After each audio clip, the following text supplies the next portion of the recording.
President Obama, meanwhile, speaking out this morning while at a meeting of world leaders in Turkey. Here is what he had to say.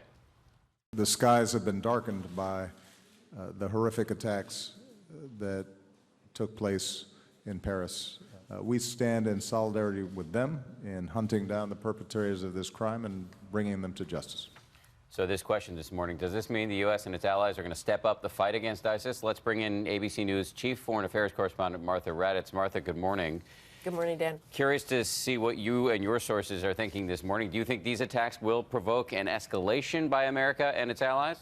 Well, I think there will be a strong response, probably militarily, by the French. The French have already been bombing in Syria, going after ISIS targets, but they haven't done very many. So I would suspect they would do more. But think about this, Dan. Back in February, when the Jordanian pilot was killed, burned alive by ISIS, the Jordanians, I was over there at the time, the Jordanians really stepped up the airstrikes, but they gradually faded off, and I don't think Jordan has done an airstrike there for a long time. Most of those Arab countries are now concentrating on targets in Yemen. So if they step it up, the real key here is sustaining this fight, sustaining these airstrikes. Follow-through will be the issue.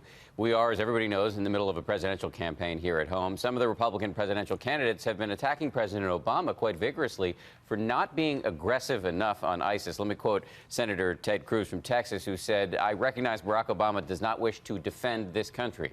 So are you hearing any concrete plans from these critics to do something different on ISIS? Well, I think they will really take a hard look at this now. They have to take a hard look at this now. And you just heard Matt Olson say, but this is a real law enforcement problem at this point.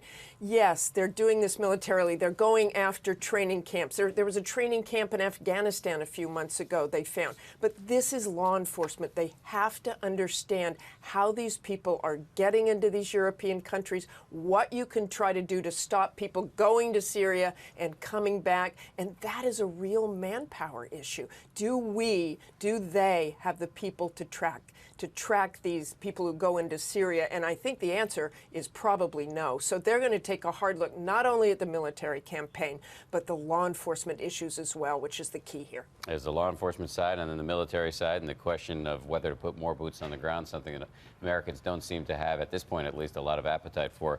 Martha, thank you. We appreciate your guidance this morning.